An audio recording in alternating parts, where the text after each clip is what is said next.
Big Blue Nation, welcome back to another episode of the Bluegrass Breakdown. Israel, Ole Miss did indeed come into Lexington and beat the Wildcats. We had our predictions last week. I forget, what was your score? What it was your 34-24, so I was pretty close. You were honestly pretty close. I was pretty close. I thought it would be a two-score game. Yeah. I thought it'd be a two-score game. To be fair, there was a point in the game when it was 10-0 Kentucky.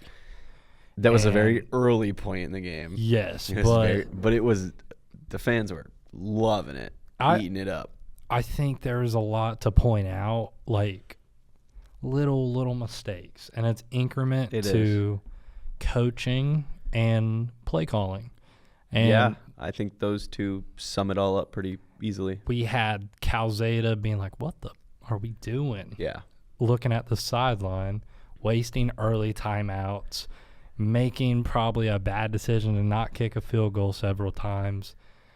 The defense having to switch last second on a little – I saw one play. I forget who it was. I want to say it was either JQ. I want to say it was JQ, but started on the right side motion. He gets there super late, 30-yard catch. And it's like these things you should be ready for. I think the biggest point we got to talk about first, finally saw Cutter Boley in some late action. Yeah. And some high-pressure action. Yeah. Like a weird time. I mean, I know it wasn't down a choiceful thing, obviously, because Calzada was favoring his shoulder, came off onto the sideline.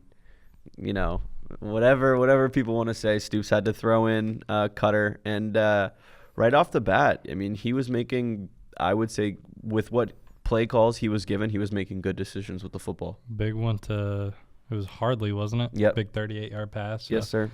I mean, we saw that. I thought the play call deep in the end zone there when it was third and 9 or third and 8. Yeah. Just QB powered it. Didn't really understand that. Yeah. Boley looked all right. Calzada, I mean, it was the same story, sadly, for him. I thought there was a lot of times where you're like, okay, that was sharp. That was a good little play. And then he'd get a tad bit of pressure, completely break the pocket instantly. And, yeah, there's guys wide open over the middle, but that's like a skilled quarterback's supposed to stay in the pocket, see that guy, and probably lead him left. If you're rolling out right and the guy's running left, you know how hard of a throw that is to make? You know, it's almost one of those things you got to give him a break sometimes, but when he's shooting himself in the foot, it's time for a change, I think.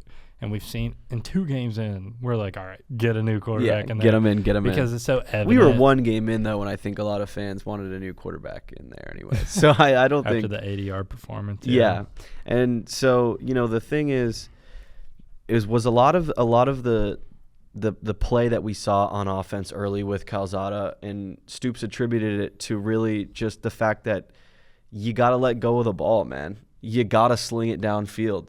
And you know, he said we gave Zach the chance on 1st and 10 to unleash a deep pass down the field, and he didn't do it. And so it's almost to me like a situation that they have going on is like, you know, you lead a horse to water, but you can't make him drink. And I think a lot of that play with Calzada was, you know, you got the positioning on field, and, you know, you saw it even with the few plays Cutter was there. You have guys open on routes, and there were plenty of plays where guys were wide open in the field, and Zach was just missing the read. And the one thing, I mean, the one time I thought he executed a play perfectly, sat in the pocket, was patient, made all his reads. You visually saw it. 44-yard pass to Jamori. And it was a dime. It was a dime. And it sets up a Seth McGowan touchdown, if I'm not mistaken. And boom, Kentucky's up 10-0. And it's one of them things like, why can't this be? It's a consistency issue? Like, what's going on? I don't know when he got hurt. I don't know what happened, but after that play, I was like, Kentucky's going to win this thing. And then Ole Miss outscores them 30-13 for the remainder of the game. And so Big the plays. defense. Oh, my gosh. Yeah. So, I mean, I think, like, the defense played great. You know, realistically for what it was. I thought, you know, you have that really talented Ole Miss offense. Those 2 picks by Ty Bryant, great. You kind of held them.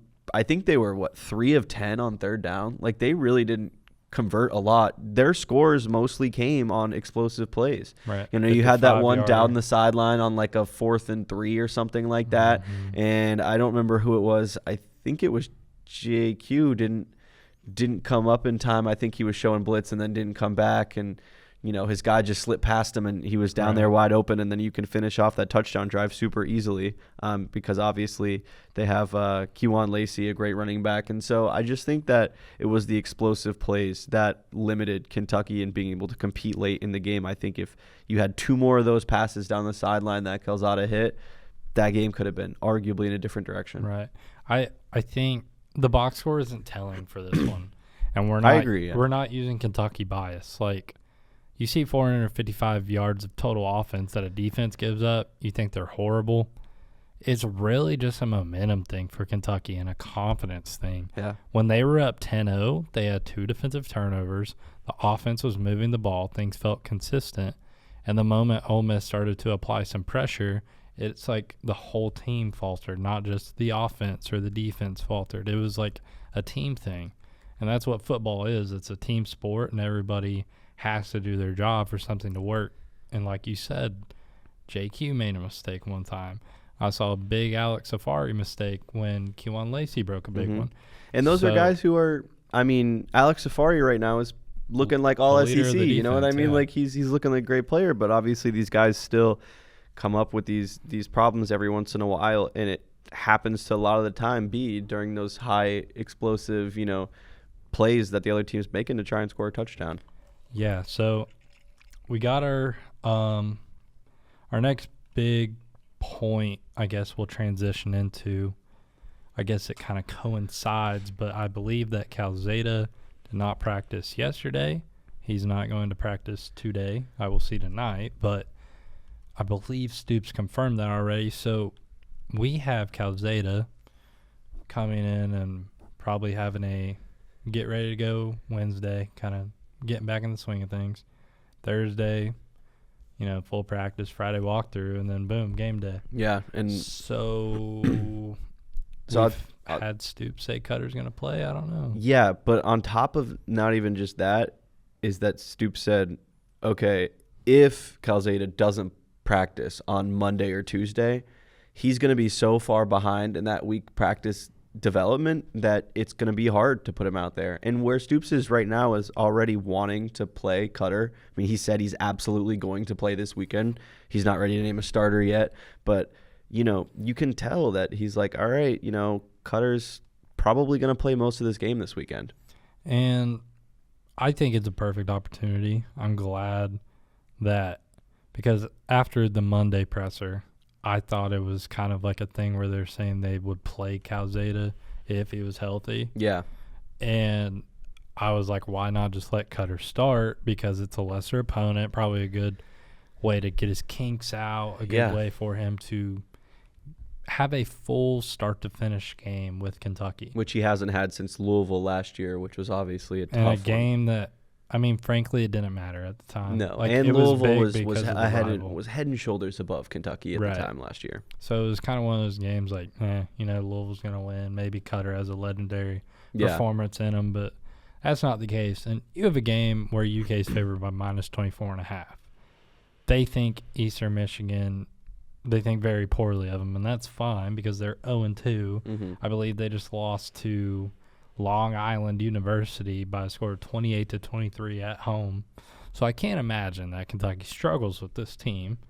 So it's a perfect wavelength to let Calzada just get healthy and for Cutter to start. And to me, that just seems like that's your only decision right now. And I don't know why it would be anything else. Yeah, I mean, I don't know if you agree with that or not. I 100,000% agree. You know, I was talking to one of my professors this week about, all right, you throw Cutter in at the end of that game. He gets those really hard reps, those hard SEC reps for a few minutes, gets his feet wet in that, and now you bring him into this game against Eastern Michigan where he can make mistakes. He can throw an interception. He can fumble, and it's not the end of the world for them. You know what I mean? They are allowed to turn the ball over in a game like this. Maybe they shouldn't, but Cutter's allowed to do that without having to worry that he's going to blow the game. So I think this is a really good opportunity to get like a low stress start and a low stress game in, and just see how he does, see how he feels out the offense. And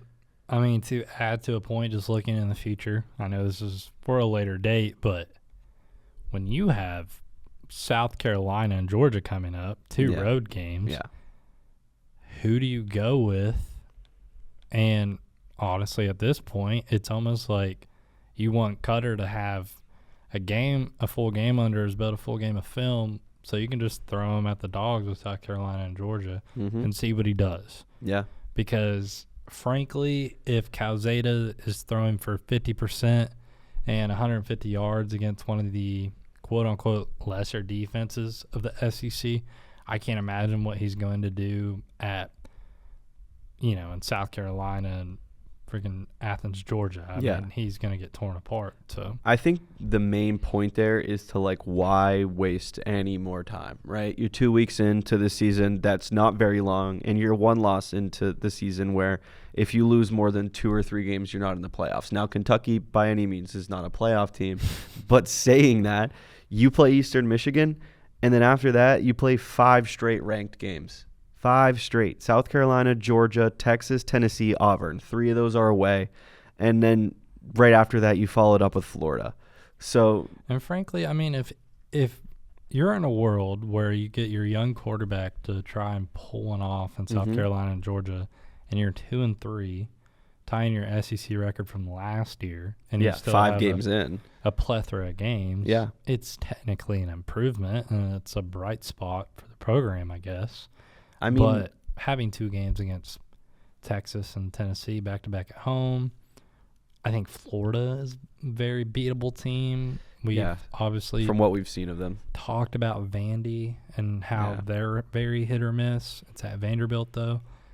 All these games are kind of like intriguing. I think you mark Tennessee, Florida, and Vandy as like maybe games, and everything else is kind of out the door. Yeah, but again, we're just reiterating, but might as well just let Cutter fly and pull the plug on Calzada.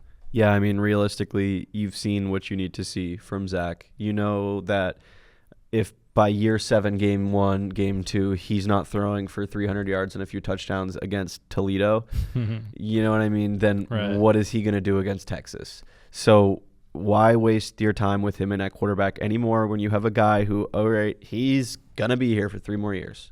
Well, I guess 2 years after this. And then you have Matt Ponatowski coming in afterwards, who is looking electric right now, by the way, to start the high school season. Yes, he is. He's looking great. We can talk a little bit about that, later on this year. I gotta say, the funniest comment I've saw is no way we're going from a guy who looks 30 to a guy that looks 14. Yeah, like, I had never seen Matt's picture before until that post-game interview from his game this last weekend against Trinity, and that guy looks like my little cousin. Like, he just looks like a younger guy. But anyways, I just think if you have Cutter for, 2 more years after this, develop a quarterback. God forbid Kentucky develop a quarterback and not chase one in the transfer portal. Yeah. Like, I mean, what's the shame there? Every other SEC team has, whether or not right now they start a transfer, has developed a quarterback in the last 5 years, 10 years. Will Levis, maybe you could consider, was developed by Kentucky, but he came from Penn State. So, yeah, whatever. I don't know. I agree. I mean, that's why it's so important to develop Cutter now, because what if he's a junior, right? Yeah. And you have Matt come in as one of the most highly touted prospects out of Ohio. Yeah. And you just have 2 studs you don't got to worry about. That's money and time well spent at getting those other positions. Like, if you can tell yourself, like, I think we'll always have a good defense because we have a good D coordinator, and I think we'll always have, a solid quarterback, then all you really got to fill in is your running backs and skill players and tackle the O-line a little bit. The 26 class is amazing, may I add. I mean, I think they've got a lot of guys who cares that Rivals.com has them as a 3-star. Yeah. These guys look good on film, and they've said great things about the program. They feel aspiracious to kind of turn it around. Yeah. And so, like, I agree. You want to, like, develop guys that are going to be, like, future players because in this era, I mean, anybody could get up and leave. Yeah. Like, I could totally see a world if Stoops is selfish with Cutter and doesn't give him chances. He's going to bounce He's out up of here and now. gone. He's at Oklahoma next year. You know what I'm saying? I'm just kidding. This guy. No, but it's a world we live in. Yeah, no, for sure. I mean, and you look at last year with the season Kentucky had and the quarterback struggles they had from top to bottom of the year, it's looking almost identical to where we're at right now. You know what I mean? We get a quarterback who's scared to throw the ball, and he's not looking like a leader of the offense right now. And now if for the next 4, 5, 6 weeks we have them playing 3 quarterbacks a game like when they did last year where they would sub out Vandegrift and put in Gavin Wimsatt and then pull him out and put in Cutter Boley. Like, fans don't want to see that anymore. Right. Fans want to see a quarterback go in there and that just does his freaking job. Does his job and lead an offense down the field and score the damn football. Right. Well, I'm going to self-commentate. We'll transition into basketball. We got an insane video of Colin Chandler. You can play this video. I'll do a little look at this. Dribble, drive, freaking poster on Andre Yelovich. Welcome to the United States, young man. You got a little Trey Young pass right there. You got a little overhead throw pass. That is not a 10U pass. I don't care what our Instagram commenters That's what I was thinking. Arkansas fan page. Yeah, right. Whoa. Colin Chandler looks insane. Big note for basketball. A new little practice facility in the works potentially. There's some brewing talk about that. You can talk about your interview with the JMI president, but I just want to touch on this. I thought it was really cool. He was mentioning, Mitch Barnhart was mentioning hotels and like a way for, like if Tennessee were to come into Lexington, right? Have a hotel right there instead of having to like bus in, and then you have like an opportunity. My mind went to like being a March Madness host site, like how convenient that is for that. And that's just a world of money and building restaurants and like amenities and making Lexington more centralized and like an entertainment spot. I thought it was really cool. And it's a great idea to pitch. It's a great little thing for UK athletics to further profit off of everything and just make Kentucky a better place for athletes. So I thought it was cool, and it was cool to attend that. I know you probably know a whole lot more than I do because I sound like a dumb sports guy right now, but I mean, go ahead and enlighten the listeners about some of the good details from that. Yeah, so I mean, it's pretty cool. I didn't really know any of it was coming to fruition or at least planning on it. You know, right now all the details are very slim.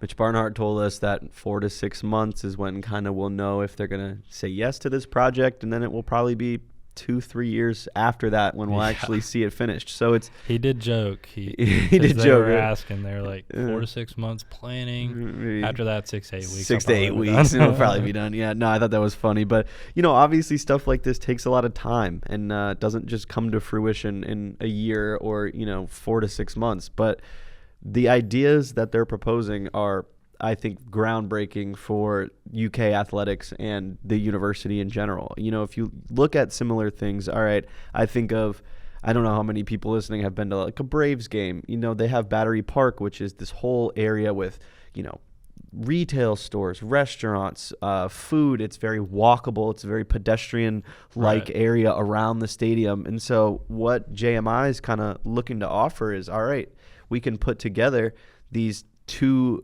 hubs almost on campus, one around Memorial Coliseum, one around Kroger Field, where we can really capitalize this. And it's going to come with improvements of facilities too. So they're talking, a lot of new design things at Kroger Field. Like they did a project with Vanderbilt. Vanderbilt just had one of their end zones totally remodeled with brand new suites and everything like that. So that could be something that Kroger Field sees in the future. But one thing that they really wanted to emphasize is that these improvements will be for everybody. It won't just be for a fan that comes to one game and is, worth $1 million and sits sideline, and it's a great experience for them. But it'll be a great experience for season ticket holders that have been like that for 30 years, and it'll be good experiences for students, and there'll be good experiences for families traveling in. So I do think that it would be a really cool addition, but it's so early in the works right now. Yeah, and adding in talk like from BBN United and stuff like that. Yep.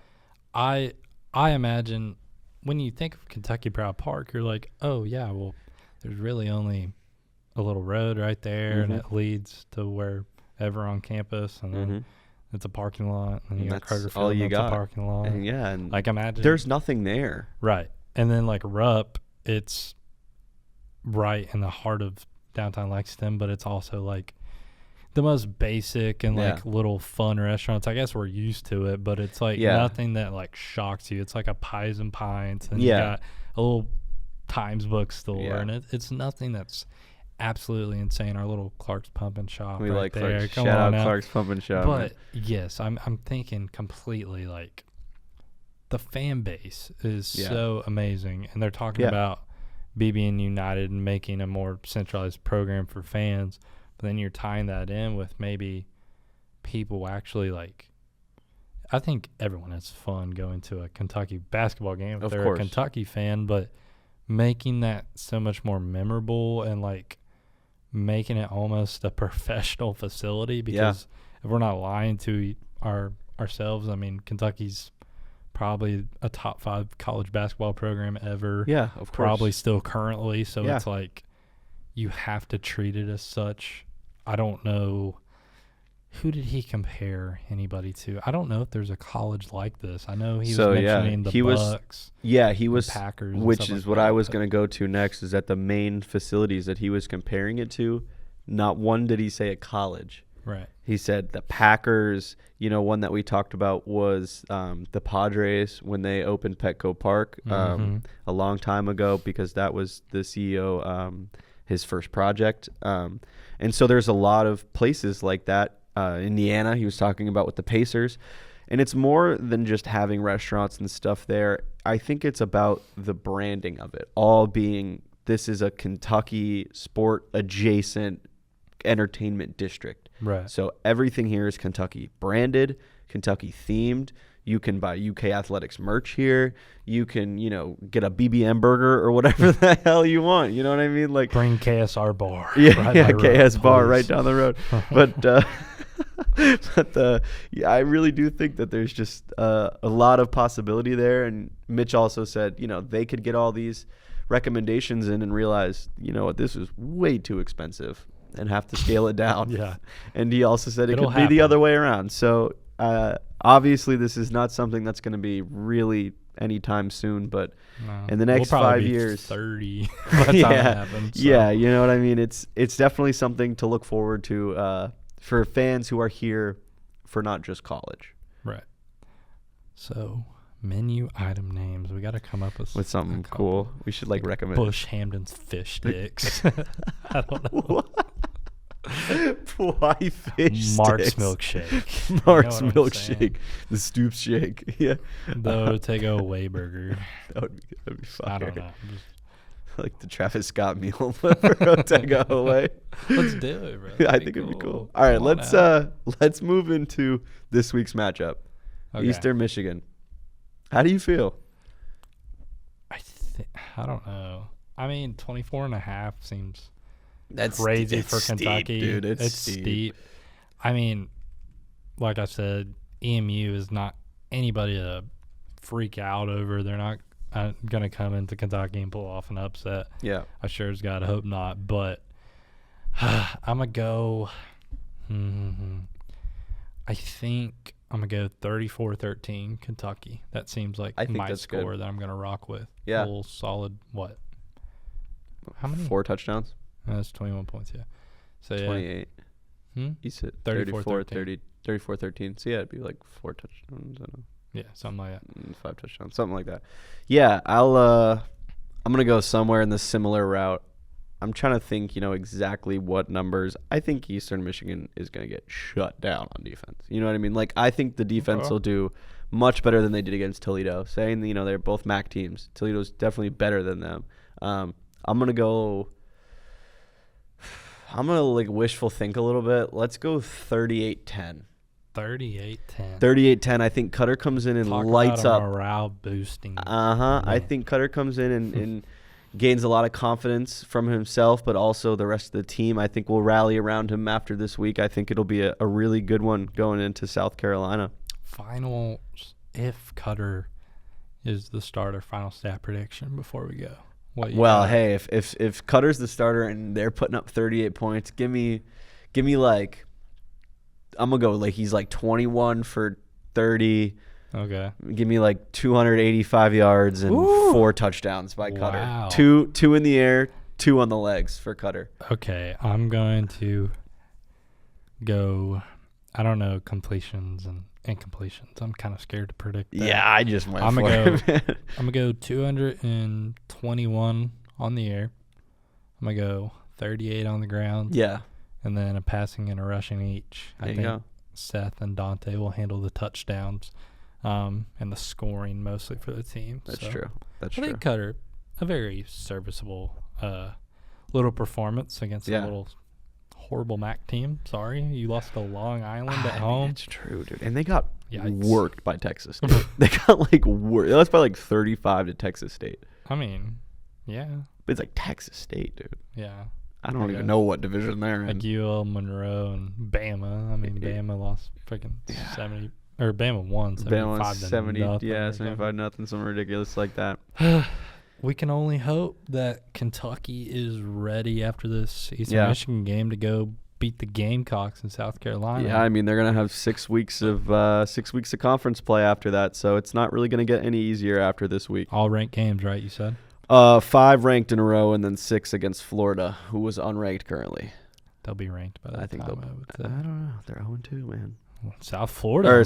Florida's 1-1. South Florida, man. On the come up, man. Beat that ranked Boise and ranked Florida. Yeah, they're about to take down Miami, eh? Hey, man. Nah, Miami's rank gonna them. whip them. Rank them, baby. I'll go ahead and say that Miami score is going to be the same as the Kentucky and Eastern Michigan this week. You think? Yeah, it's going to be horrible. Yeah, I think Miami's going to humble them a little bit. Alrighty, well, that's going to be it for us today. Thank you for watching and listening. Make sure to check out KY Insider on all socials: Facebook, Twitter, TikTok. What else am I forgetting? Instagram, literally everything. Everywhere. Website? Yeah, kyinsider.com. Post stories. We're trying to get them out daily right now. We're really pushing to get them out daily. Make sure to check out our website. We post good, very centralized character stories. Try to. Yeah. And then also we do some recapping here and there. But once again, guys, thanks for watching and listening. Make sure to tune in every Wednesday for brand new episodes of the Bluegrass Breakdown.